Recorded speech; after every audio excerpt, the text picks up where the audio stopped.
Just been into this very interesting display, which is on another film. Probably will be by the time it ends up. This is the here we have the police headquarters, and that leads down into the historical centre, Dresden.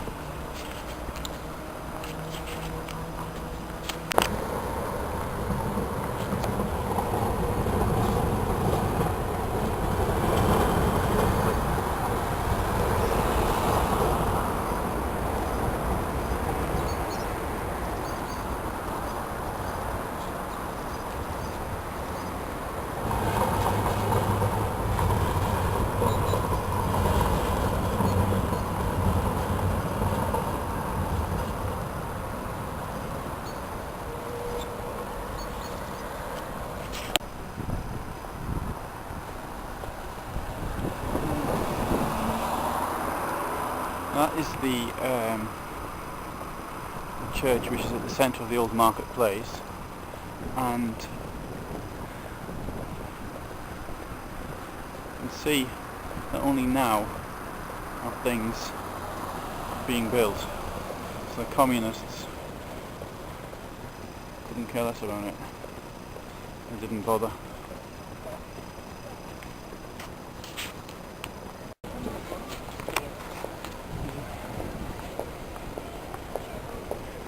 So this is Neumarkt, which I presume is the old market square of the city.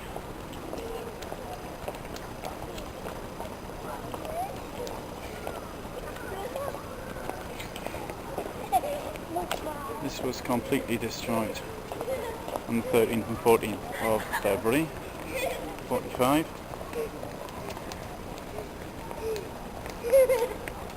And 10 years later, only one building, 1955, one of these buildings was started to be rebuilt, which I think is that one in front, I don't know.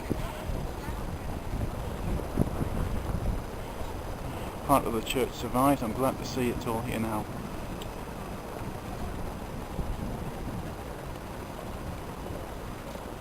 Oh, and there's that swine Martin Luther.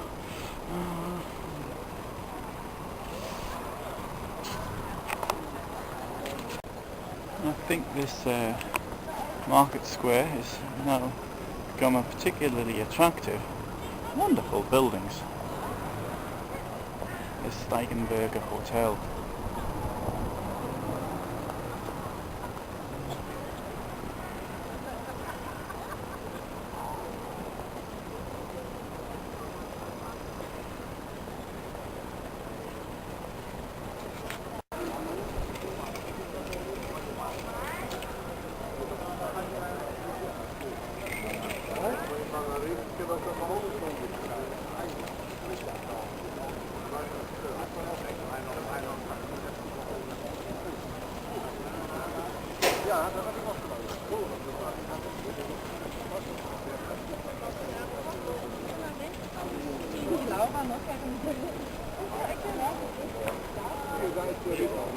Strasse, wonderful building at the end, wonderful frescoes, not frescoes, whatever they're called, drawings on the wall.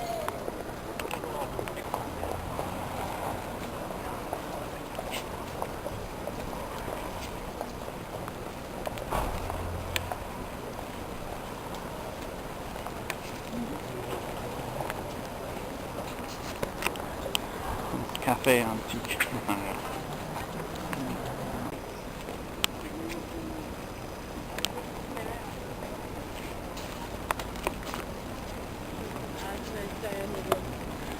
So it's called the Florence on the Elbe, and I can actually see it now with that bridge. It looks like that one of the bridges in Florence.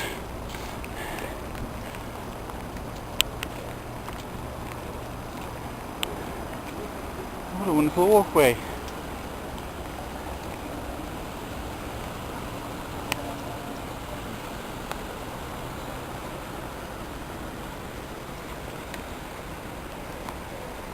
New bridge with old, with new socialist buildings.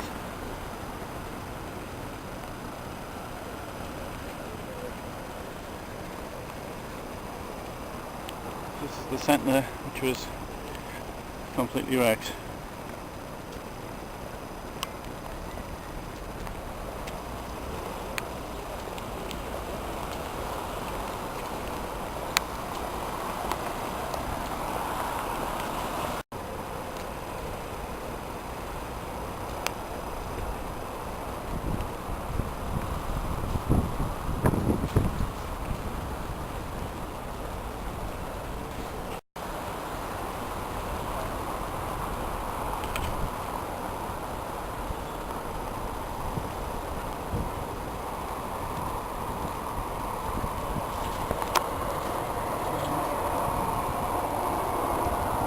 Here not so much Florence on the Elbe, but more Bologna on the Elbe, I would say. Wonderful. I see little attempt to bring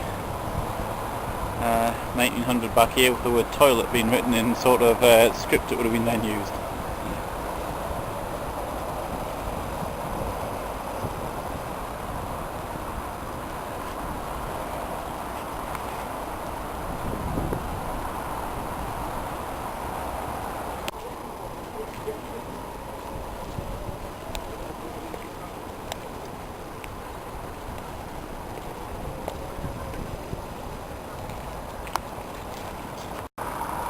This is the Augustus Bridge, and this leads to another part of the Baroque quarter of the Neustadt.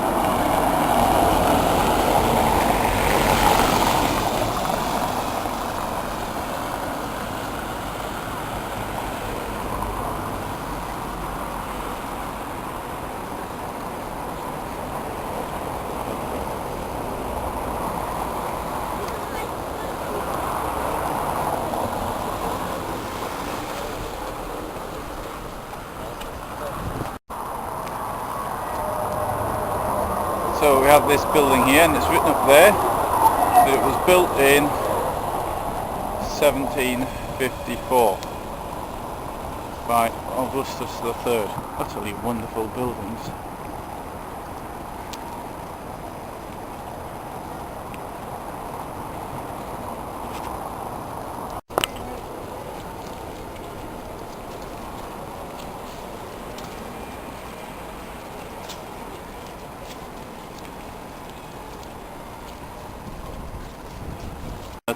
Augustus, who's August, whatever his name is. Now when I say it in Polish, I do realise who he was. He was the Elector of Saxony from 1690. No, he was the King of Saxony. No, the ruler, Elector, whatever it was.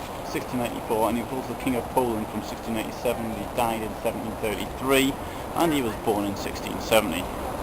So when I start putting it in language I understand, it all comes back to me.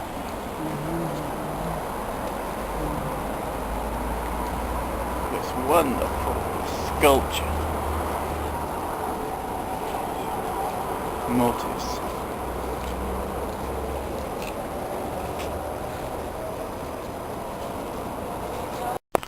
So we have some cellars here which have been now under archaeological excavation.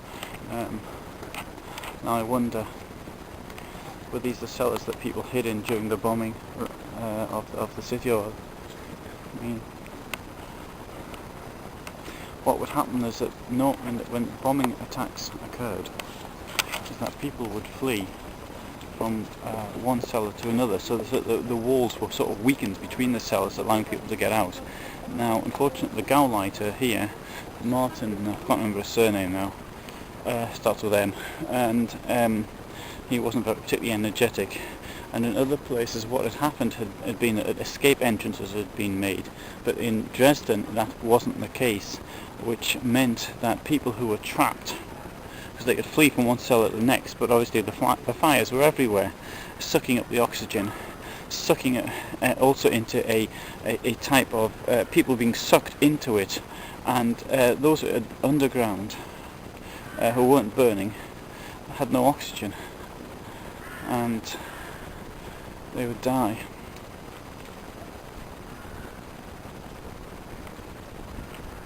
So therefore here the cellars do have a particular importance. This is Schlossstrasse. Not too certain where the Schloss is, but never mind. Don't know everything. This building here looks very DDR-ish. Probably isn't.